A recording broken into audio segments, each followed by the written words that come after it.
Bonjour, je suis ravie de vous retrouver et aujourd'hui je vais vous parler, parce que le feng shui de l'habitat, on me dit souvent mais c'est quoi, ça correspond à quoi? Le feng shui de l'habitat, c'est faire circuler l'énergie dans son lieu de vie et notamment le chi qui doit rentrer par la porte d'entrée et surtout bien cette énergie vitale aller dans votre chambre. Donc voir les vidéos précédentes sur lesquelles je vous explique des petites choses à éviter notamment avec les miroirs. Et donc aujourd'hui, je vais vous parler de quelque chose qui va faire rêver certains, d'autres qui vont dire c'est quoi ces bêtises, qu'est-ce que c'est que ça. Donc allez, soyons tolérants, retour à notre enfant intérieur, les enfants qu'ils aiment beaucoup. Je vais vous parler des animaux mythologiques, les animaux feng shui qu'on pose sur notre lieu de vie. Donc en premier lieu, si vous êtes en appartement donc, ou en maison, vous allez prendre l'endroit où vous avez la plus belle vue. Et là, vous allez imaginer donc un énorme phénix, le phénix régénérateur. Vous pouvez le poser sur une terrasse en hauteur. Vous pouvez lui demander qu'il puisse voler si vous avez un jardin avec quelques arbres ou sur la plus belle vue. Il va avoir une vue très perçante, le phénix. Et le phénix va nous permettre de saisir tout ce qui est opportunité. Voilà, synchronicité également, et voir ce qui se passe, tout danger qui peut être. Donc vous avez le phénix, admettons, au nord. Au sud, vous mettrez la tortue, ou inversement, à l'opposé. La belle tortue, l'image de la tortue, c'est la carapace, la protection, la sécurité.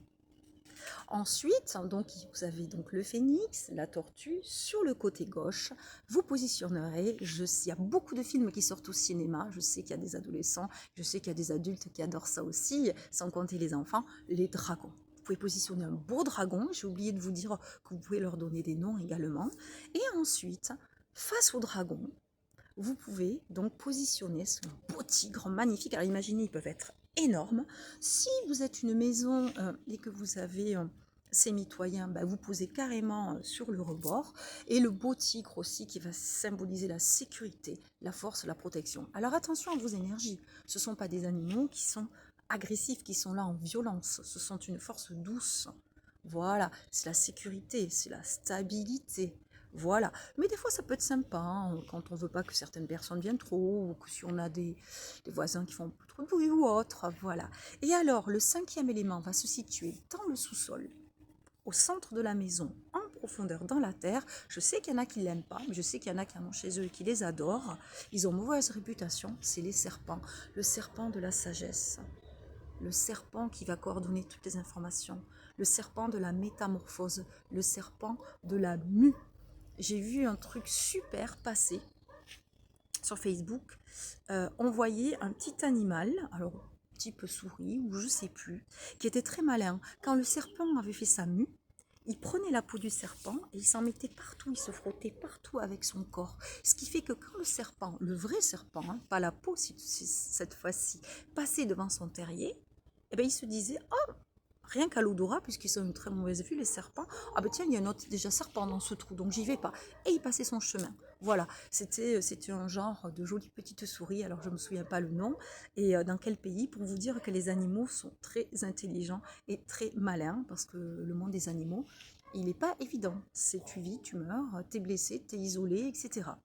Et donc voilà, pour en revenir, je voulais juste vous dire pour finir que si vous n'aimez pas les serpents, j'ai fait une vidéo sur les coquilles Saint-Jacques, hein, donc sur YouTube à Christine Rusante, R-U-Z-A-N-T-E.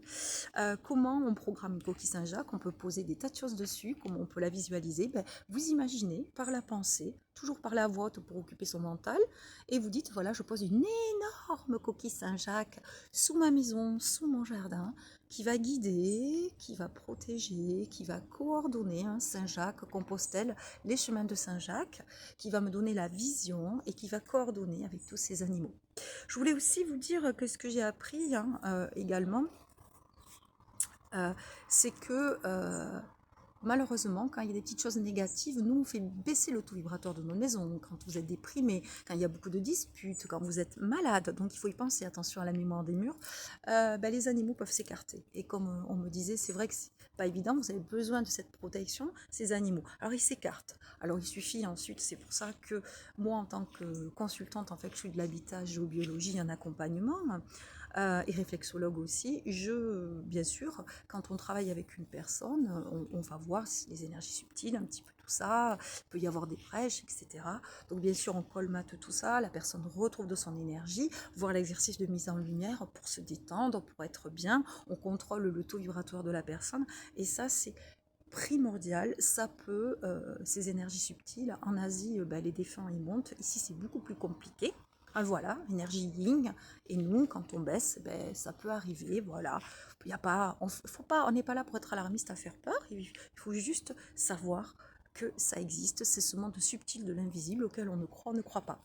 Alors, je vais vous retrouver pour un live le vendredi 24 octobre à 21h. Là, on va travailler tout ce qui influence de l'eau, rétention d'eau.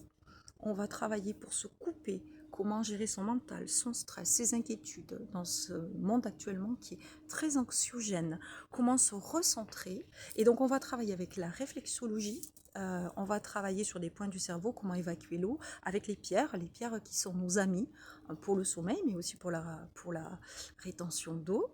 On va travailler également sur l'influence de l'eau et on va travailler également justement sur le feng shui de l'habitat, sur des secteurs particuliers. Je vais vous expliquer tout ça, à quoi ça consiste. Alors je vous attends sur ce live qui aura lieu donc le vendredi 24 octobre à 21h sur YouTube. Merci beaucoup, au plaisir, merci pour les petits pouces, pour encourager, pour les commentaires si vous le souhaitez, pour les partages. Et si vous vous abonnez, écoutez, merci. Au revoir, à bientôt, prenez soin de vous.